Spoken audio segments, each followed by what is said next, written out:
Welcome to Learn to Live Stress-Free. This is Christine Wright with Dr. Robert Wright Jr., your go-to wellness coaches of www.stressfreenow.info. We'd like to welcome back Stephen Scoggins, who is our featured guest today, to discuss his latest book, The Journey Principles. Stephen Scoggins was raised just outside of Raleigh, North Carolina. While he was 17 years old, his father couldn't find work, and Stephen dropped out of school to help provide for his brother and his father by paying the utilities and purchasing a family car. After 8 months of preparation training for the military, Stephen was told that his GED scores weren't high enough and that he also had a slight curvature in the top of his spine. For these reasons, he could not be admitted into the Navy as a SEAL. He wandered aimlessly out of the MEPS office that evening and found himself sitting atop the overpass of an 8-lane highway, not thinking about any of his relationships or the ways in which God had blessed him, only contemplating which one of the vehicles whirring beneath him would finish the job. The commotion of the day was silenced, and Stephen's thoughts turned to the loved ones that he would leave behind. Something was urging him, pushing him, not off the overpass, but back into the relationships that gave his life meaning. Stephen did not leap from the bridge that night. The voice that called him down would be the same voice that later called him to start Custom Home Exteriors. From being homeless, broke, and sleeping in his car, he started a company that is currently worth $36 million just 16 years later. Stephen now teaches that there is always wealth hidden in the debris of life. His commitment to striving for a healthy mind, heart, and business has allowed him to build his flagship business and mentor others in the ways of biblical principles and a life of faith. Although Stephen has found favor with a continually growing business, he believes that his true calling is mentoring others on how to move beyond their circumstances to find not only success, but hope, faith, and happiness. Stephen now tours the country speaking to thousands, and he shares his personal story and all that he has learned about anxiety, depression, guilt, forgiveness, fear of failure, fear of success, and more in his latest book, The Journey Principles. Stephen, welcome. Hi, how you guys doing? Great. It is so wonderful to have you back here again, Stephen. We had such a great time with you the last time. We're really looking forward to learning about your book. Likewise. Excellent. You guys are awesome. Thank you. Great. Stephen, can you tell our audience about your latest book, The Journey Principles, and how you came to write that book? Well, the book is about you. It's about the people listening. It's about the things that our lives throw up in front of us. It's about not feeling at your best. It's about not knowing which way to go. It's about being stuck, not being able to move to the left, to the right. And I actually started writing the book while actually being stuck. And I've been stuck numerous times in my life, overcoming depression, anxiety, fear, isolation, pride, all kinds of things. But in about 3.5, 4 years ago, I was actually separated for the first time in a marriage that I really worked really hard at to try to make successful and kind of go through. And the book actually came out of my time alone, really with myself and God, just kind of literally just having thoughts. And it started with with a biography, and then we shaped it up with some short stories, some things that I learned along the way that I would hope would inspire and help others. You know, for example, if you read the prologue in The Journey Principles, you'll discover, a new dimension for personal growth is my hope. A perspective that'll help someone move beyond what they thought was possible. Help them become aware of the powers and the things it takes to change their outlook on life. The 10 principles, I'm hoping, will really just encourage somebody to make a mental shift, to not be stuck, to go ahead and reach, dig in deep, and make and give themselves a chance to actually live life and not just wake up and be stuck. That's what we're really hoping for. The challenge before me, that lay before me or in front of me, I couldn't understand why I had failed so many times.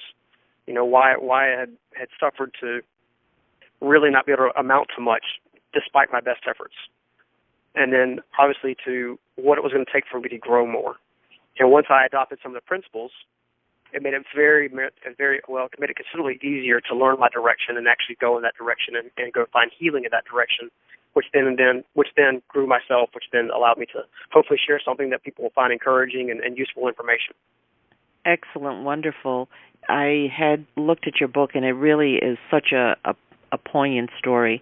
And just starting off with a dedication, and as you've said here in our broadcast this time and when you were our guest last time, to let us know that this is our story.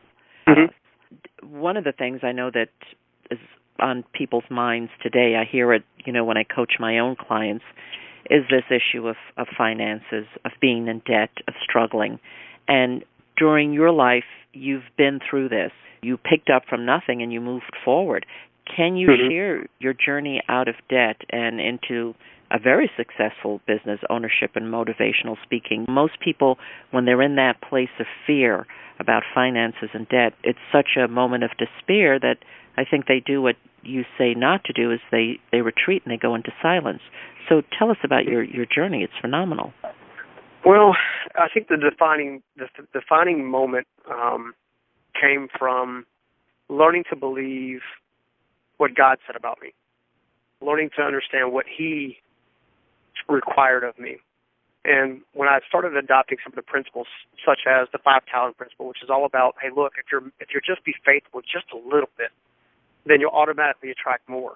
So I kind of started with that process. I started being faithful as I could with just a little bit, from sleeping in a car to getting housing to getting regular meals, and kind of work my way piece by piece. And as I became more faithful with a little bit, I began to become slightly more successful, but myself was growing. I was growing as a person. So my whole mental mindset shifted. So therefore, my results changed because my belief system changed, my potential in myself changed. All those things kind of changed. And I went back and actually paid off everybody that I owed money to, not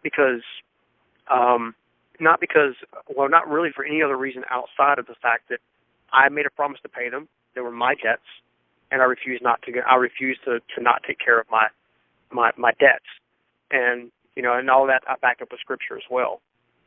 But from going from a car to owning a fairly sizable business, multiple businesses now, one of the things that I've known for sure is the importance of self-growth, knowing yourself, really learning the good, the bad, the indifferent. Because until you stop inflating the good you do and actually take ownership of the skills that need improvement in your life, it makes it very difficult, very, very difficult to actually move forward, to actually grow. Now, once you identify those weak skill sets, you can now grow, because now you can actually backfill those things. You can get the right books. You can get the right mentor. You can get the right coaching just to help get you unstuck. And that growth will take you from sleeping in a car into success in your lifestyle, in my opinion. Could you tell me a little bit more? Being in a car,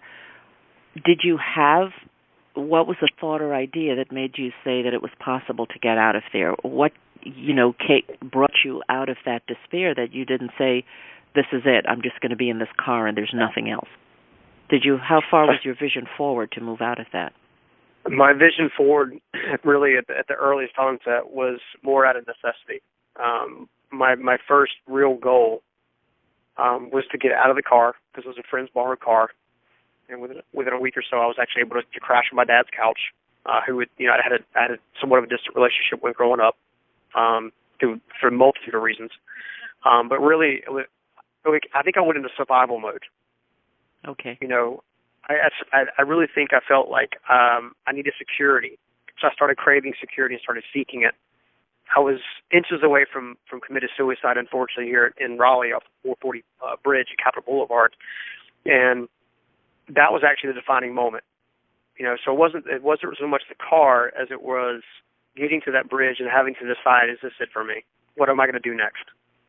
Right. I had two voices in my head, literally two of them screaming in my ear. I had one that was telling me, screaming, you're never going to be anything. You can't even get into the military. Everybody can get into the military. You failed at school. You have a GED.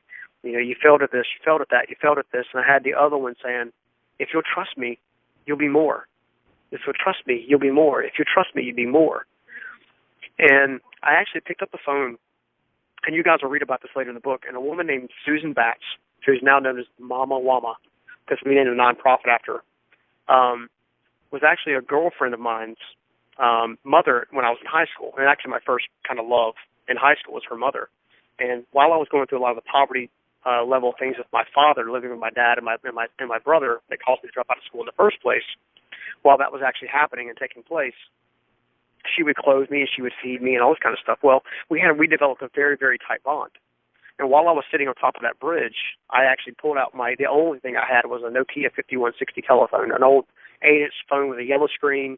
It was a prepaid phone that my grandmother had turned on for me because I thought I was going to the military. So, but yeah, so I started calling people that originally I was planning to go ahead and end it. I was planning to go ahead and jump, and trying to figure out which car was going to take care of it. I didn't want to get maimed. I was planning on ending it. So, I called 5 people, and the first 4 didn't answer, but Susan did. And, she spent an hour trying to get me to tell her where I was at. And I was like, look, I'm fine. I just wanted to call and let you know I love you. And tears were streaming. She knew nothing. She knew something was up, and she begged and pleaded me to tell her I was gone, where I was at. Yeah. And I would talk to her. And as I was talking to her, there was just a certain quietness and a certain stillness in her voice. And our relationship was so tight that she knew that if she could get me to promise her that I would just call her the next morning, that I would do it, because I loved and respected her that much. And then she also kept saying something else. She kept saying an old Les Brown quote. I'm not sure if you guys are familiar with Les Brown. She's the motivational speaker from way back. Yeah, we know him. So he said, I didn't know it was this quote until later in life, but she said, "This too shall pass. This too shall pass. This too shall pass." And then she said something interesting after that. She said something that was echoing in my spirit for that split moment, and that was, "And what comes next will be greater. This too shall pass, and what comes next will be greater." And she made me promise beyond a shadow of a doubt I would call her the next morning. And that got me off that bridge. And then the next day I called her at the appropriate time. I believe it was 9 a.m. And she kept telling me the same thing. She kept speaking life into me. This too shall pass. What comes next will be greater. And then that is actually what really started sticking out in my soul. Between her and a guy named Steve Mark, you can also read about in the book, they were really the ones that actually believed in me even when I didn't believe in myself. And that's the important thing that people need to understand. There are people that believe in them even when they don't believe in themselves. That's the reason for the Journey Principles book. It's because I believe in the people who don't believe in themselves, because I was once them. And I want them to have the abundant life that I now enjoy. In a very, very bad way. I want them to feel it, taste it, understand it, know that they have help, know that they have something they can really go for. Know that all it takes is knowledge. Knowledge, knowledge, knowledge. Seek it. You will find it, and it will benefit your soul because of it. Stephen, that's extraordinary, and I definitely see it, feel it, and taste it. I just want to thank you. That's such a beautiful answer, and I just want to comment on something that you said, which is so beautiful in the story, that it's obvious that it's your faith. The question that I wanted to ask you, and I'll ask anyway, but I believe you really touched on it, is, Sure. what are the key practices that allowed you to let go of your past internal turmoil and conflicts? And I really see that, as you said, on that bridge, your survival instinct was there. You called and you reached out, and you reached the person that you were meant to reach. So that's been a thread through our conversation with you, today and your last broadcast, with our listeners. But this reaching out seems to be so key. What really kept you through the conflicts that you had? I know when our listeners read your book, there'll be moments where they gasp. Yeah, sorry about that. When I first set out to write the book, I decided I was going to be completely transparent and vulnerable. And a radio show friend of mine here in Raleigh actually told me it was brutally so. But I wanted people to know my heart. I wanted to share my heart, because I actually believe that anyone who actually seeks to go through depression and seeks to, potentially end their life doesn't really want to end their life. They just have no idea of what lays before them, and they're terrified of their current situation and the fact they can't see in front of them. And if they'll just go on just a little bit of faith, just a little bit, to just go through it, they'll find that adversity that lays before them at their feet right at that moment can actually be a pivotal moment in someone else's life later as they heal. They need to understand the power of a testimony. They understand the power of a story, the power of influence, the power of empathy, the power of grace, the power of mercy. You see, when I was sitting at that moment, considering taking my life, it went beyond a pity party. It went on the condemnation I was putting upon myself. It was the condemnation I was trying to believe as being truth, when actually it was a lie the entire time. The condemnation that we put on ourselves likely creates a lot of the anxiety, the fear, depression, and things of that nature. Because for whatever reason, we don't feel like we lived up to our expectations. We don't feel like we've done enough. We don't feel like we've tried hard enough. Or in some cases, we feel like we've given it all we've got and it's still not working. That's when you got to dig deep and do it again.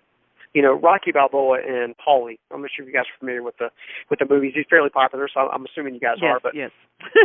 we're old enough. What is it? 1, 2, 3, 4, 5, 6.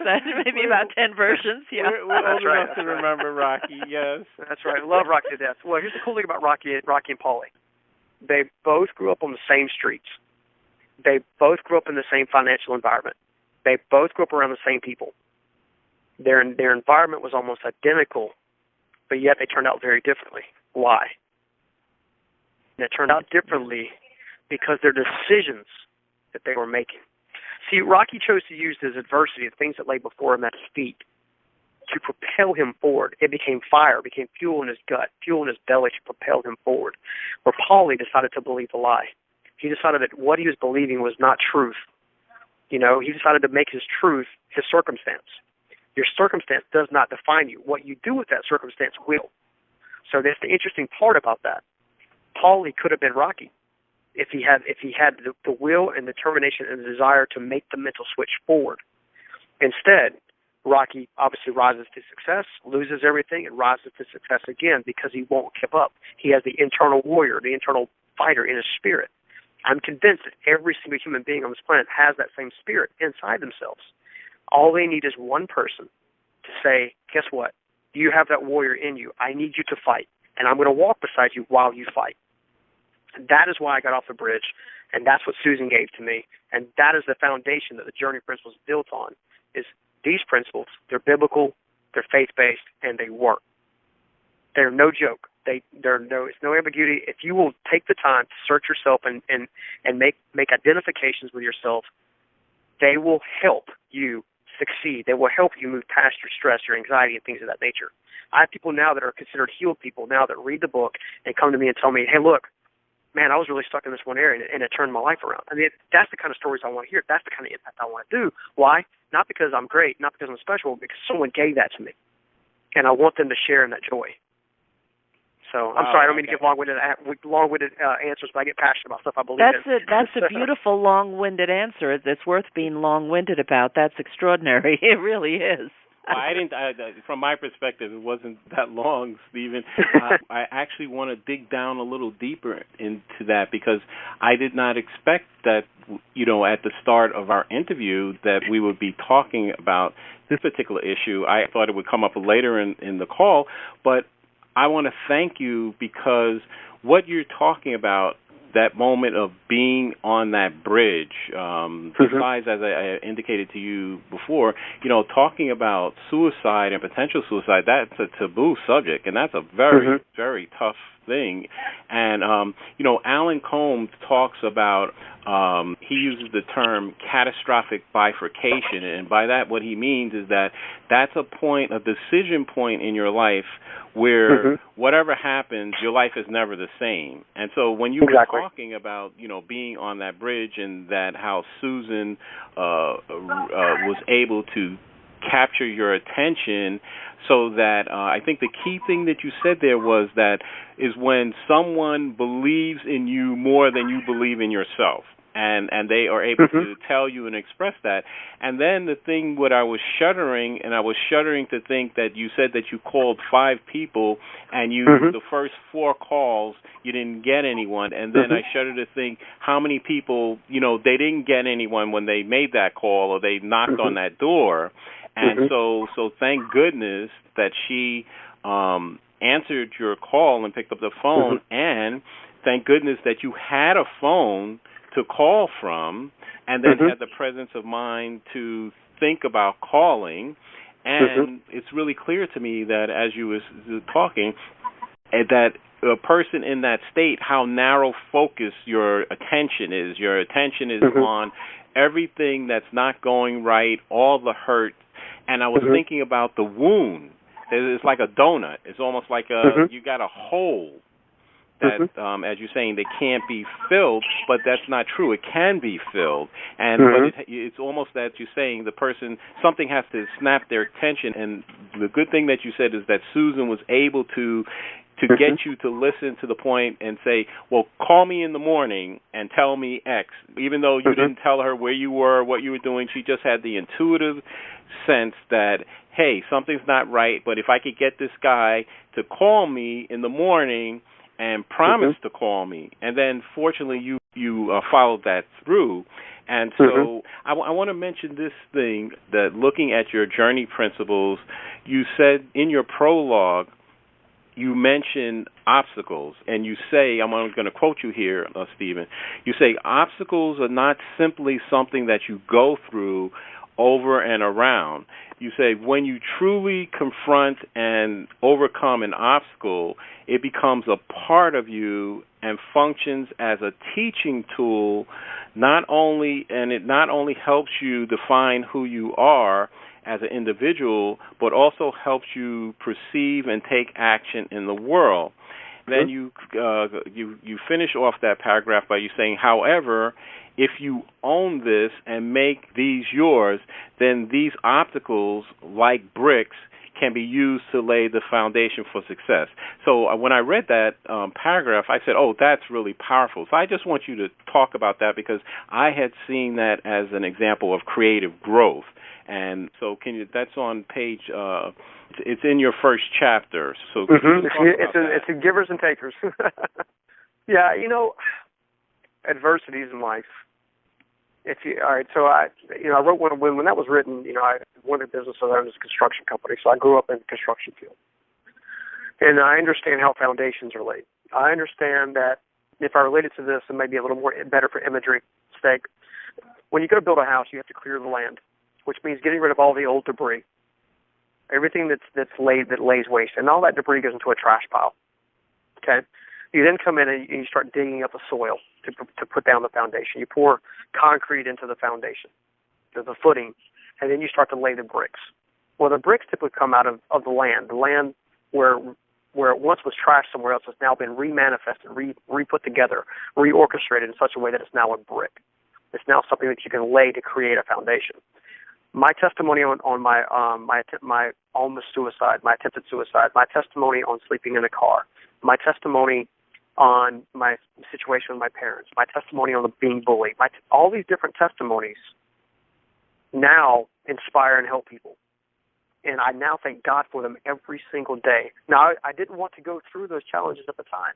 But at the time, it's kind of like, picture yourself in a dollhouse, and that dollhouse has no roof. Well, you're inside of one room of the dollhouse. You see 4 walls. But if you had a 30,000-foot view of your life, and you could see where that house was going to be moved to and where it was going to be shaped from and what additions were being added to it and what new landscape was being planted for it, you would get outside of those 4 walls. You wouldn't be stuck looking at those same 4 walls. You'd be stuck looking at the future. A guy named Eric Thomas, and even my friend John Maxwell says, you have to be willing to fail forward. Learning to fail forward is probably one of the greatest life lessons that I've ever learned and one of the best principles I've ever learned. That you learn from the mistakes, you learn from the trials, you learn from the things that you think are going to take you apart will actually be your greatest composite material going into each brick that's made. And once that brick is made, you can do 2 things with it. Either your story, your personal story, will either create a brick that you can throw through a glass window and injure people and hurt things, or you will take that same brick and make a foundation with it. And it's inherent that we understand that principle. For example, now faith is obviously a huge part of mine. We talked about that a little bit already, but it became inherent that there were 2 driving forces. There was a negative one and a positive one. And you'll become aware of how looking at life through a different set of eyes will allow you to recognize that spirituality, for example, is not just a word. You'll discover how proactively it promotes God in your life as a whole, and it becomes more like a clue. It becomes like the essence. It becomes the additive that can actually increase. In Scripture, it even talks about specifically that God wastes nothing. That nothing about Him does He waste. Now, I realize that not everybody has my faith perspective, which is why in the book specifically we talk about worldview, faith view. Because it doesn't matter who picks up that book. I want them to see themselves in it, be able to adopt principles in it to make sure that they can actually use that. But if you can understand the principles, then you can promote it in yourself and encourage yourself in a healthy and loving relationship at home, on the job, within yourself, and it all kind of ties together. The bricks of failure are made through bad decisions. In order to create a better decision, we create better knowledge. We create better knowledge, we create a better outcome. And now that brick can be used for something powerful, something to build, something to make strong, something to, make a foundation for someone else. When I leave this earth, I want there to be a legacy in such a way that many people are now building legacies of their own.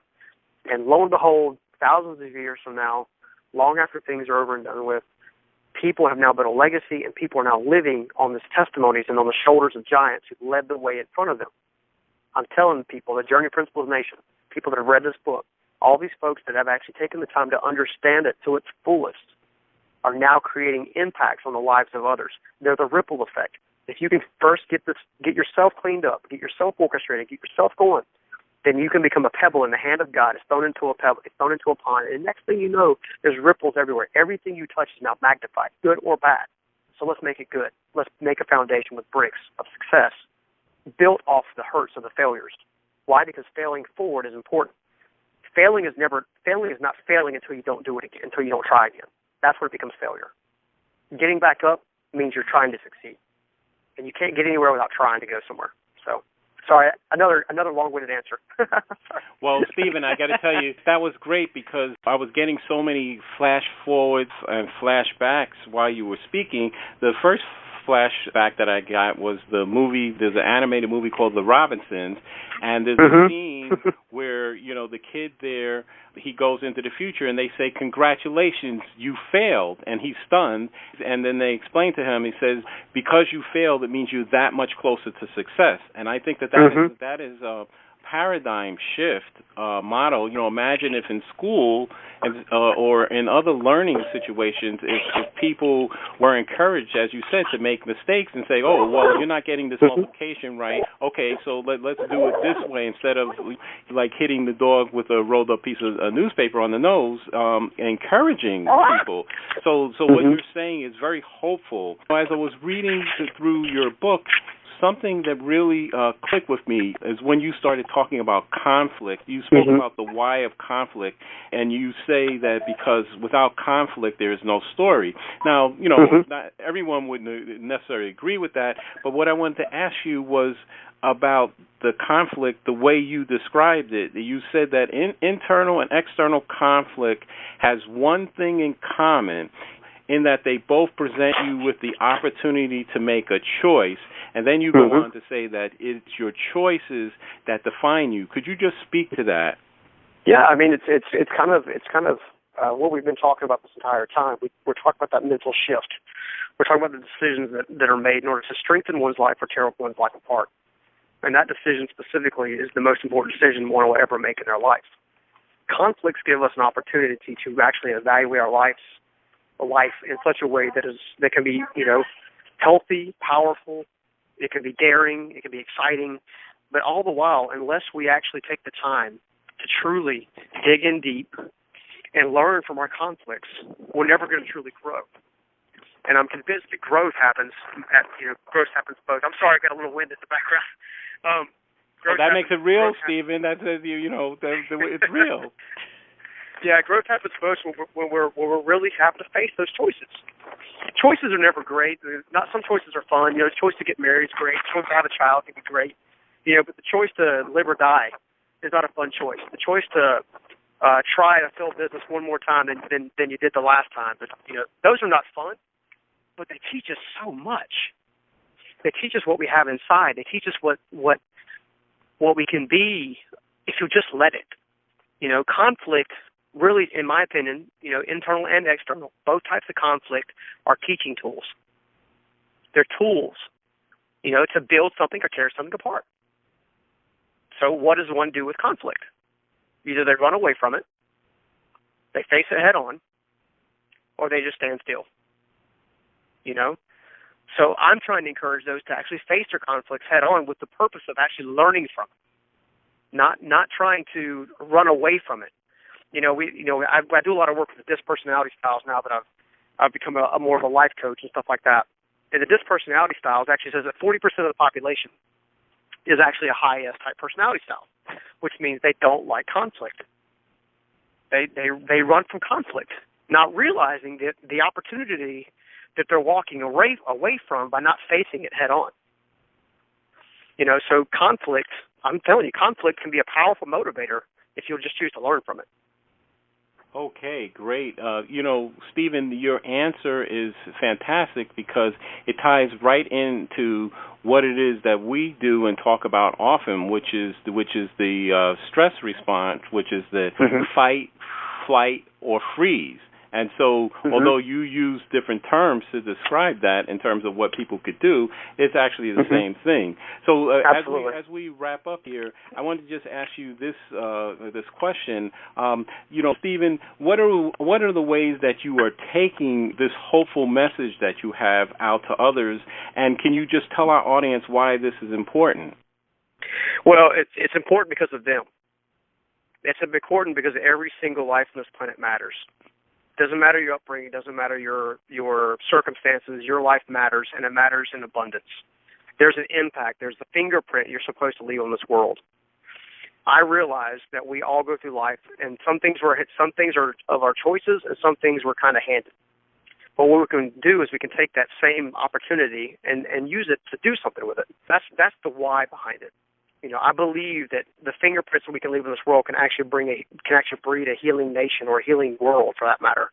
No condemnation. I'm going to get rid of all that stuff. If it doesn't help, we can knock it off. A couple things we're doing right now is the Journey Principles book is obviously out on pretty much every source you can find it on. We're just finishing up the audio book now, which I'm excited because I'll actually have my parents' testimony at the end of it, which would be fantastic, in their voices, which would be cool. We have a curriculum that's going to be coming out with the book, a 40-day self-healing journey, specifically for the person actually on the journey with the book. We have small group, faith-based and secular, small group discussions we're developing now. We're launching a brand new website, which will have more tools on it, more daily devotionals, more tools that someone can use each and every day to actually secure their better or their best life possible, based on teaching them the knowledge it takes to overcome these adversities, and to get kind of get outside of their emotions and get more into what could be, not what is or what has been in the past. So everything we promote, everything that we do at the Journey Principles Institute should in some way, some form, encourage growth, and it all should ask the person to read inside themselves. Because we honestly believe that if hurt people can hurt people, then heal people can also heal people. That's why we're doing what we're doing, and that's how we think we can help the world. Wow, that's really powerful. I want to thank you for your interview today, Stephen, and I'm sure our audience has really enjoyed the wisdom that you have shared with us today. Stephen, thank you so much. And listening to you, I'm ready to join Journey Principle Nation. So awesome. I know our audience wants to hear more about that, and I'm sure they'll be, longing to pick up your books. If you could tell them how they can contact you and learn more about what you're doing. Well, the primary source right now is StephenScoggins.com with a PH. There you can learn about kind of myself, my influence. I do not want the ultimate goal is for it not to be about me. It's to be about the people that are doing this. But we realize people need to know more about me so they understand the philosophies and the heart behind things. So we built StephenScoggins.com. We're currently building JourneyPrinciples.com, which, like I mentioned earlier. But right now, the best source is StephenScoggins.com. You can obviously find Journey Principles at Amazon, Barnes & Noble, places of that nature. Typically, it's best to get it through the web sources. We're having a hard time keeping stock in some places, so you can just go on Amazon and get it from there. So it's been a great thing, great blessing. And outside of that, you can follow us on Facebook.